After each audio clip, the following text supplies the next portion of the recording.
This video will explore the imperfetto, or the imperfect tense in Italian, and how it is constructed and used in context. Before we start going into how we construct it though, we need to understand where the imperfetto lies along the verb tense continuum. So, for example, if we say the present tense starts in the middle here, then we can either go forward into the future or back into the past. Now, in terms of past tenses in Italian, some of the most common ones you'll come across are the passato remoto. So the passato remoto is the most remote past. It's something that happened very, very long ago. It's a long way away from the present along the continuum. Closer to the present is the passato prossimo. Now, the passato prossimo is an action that happened in the past, but it's been completed. It's over and done with. It was a one-off, finished. The one we will be looking at, though, is the imperfetto. Now, the imperfetto lies in the past as well and can be quite close to the passato prossimo, but it's an action that was continuing in the past. So it could have been a habit or something that somebody was doing before they were interrupted, but it was a continuous action rather than something that's been completed like the passato prossimo. So what are some uses of the imperfetto? First of all, it's used to express an action that was continuing in the past. It's used to express a recurring habit in the past,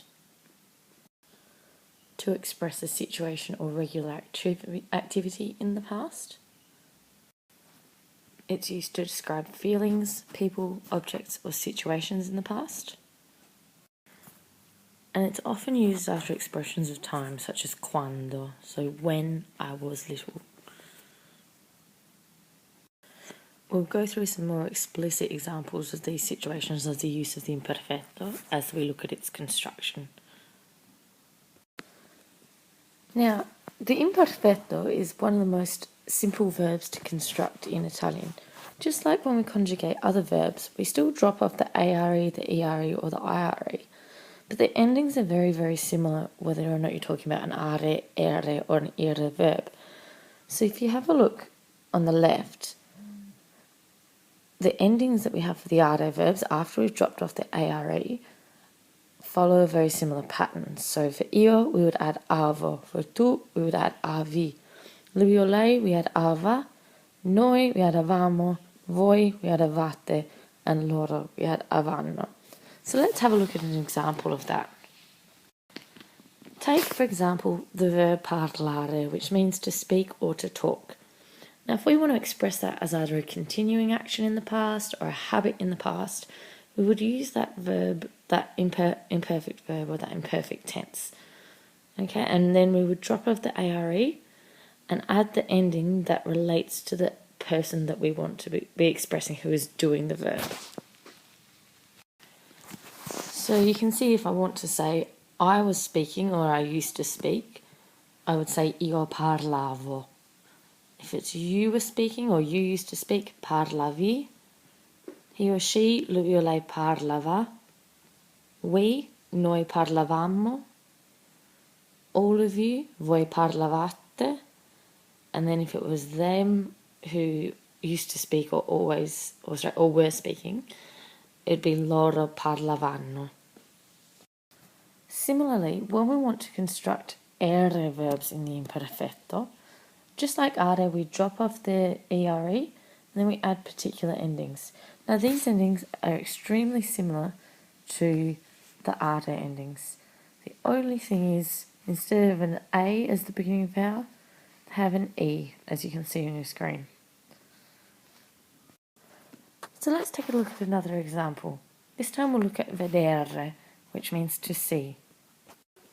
So if we drop off the ERE, and then we add the relevant ending for the person who's doing the action. So for example, io vedevo, I used to see or I was seeing. Tu vedevi, you used to see or you were seeing. Lui o lei vedeva, noi vedevamo, voi vedevate, and loro vedevano. So you can see it's extremely similar to the endings that we were adding for the are verbs. Okay, and finally we have the conjugation of the construction of ire verbs in the imperfetto. Now again, these are very, very similar, except with the endings, instead of an A or an E, we have an I at the beginning. So let's take as another example the verb dormire, which means to sleep. Again, we would drop off the IRE and add the relevant ending to the agent or the person who's doing the action. So for example, io dormivo, I was sleeping or I used to sleep. Tu dormivi, you were sleeping or you used to sleep. And then so on. Lui o lei dormiva, noi dormivamo, voi dormivate, and loro dormivano. So to finish off, let's have a look at some examples of the imperfetto in use so that you can see it in a context. So revisiting some of those uses that we spoke about at the beginning of this video, the imperfetto can be used to describe or to express slightly different contexts or situations. So to express a recurring habit, situation or activity in the past, an example might be io andavo a scuola ogni giorno. So I used to go to school every day. Or il ragazzo giocava a calcio. The boy used to play soccer. It might also describe feelings, people, objects or situations in the past. An example of this might be la ragazza si sentiva sempre male. So the girl always felt ill. And then we also mentioned that it's often used after expressions of time, for example, quando or when.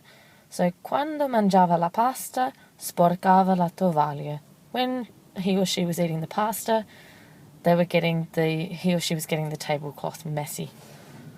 So, that gives you an overview of the imperfetto regolare, so how to use the imperfect tense with regular verbs. In a future video, I'll show you or I'll explain to you how to use the irregular imperfect, because there's a few slight changes to it.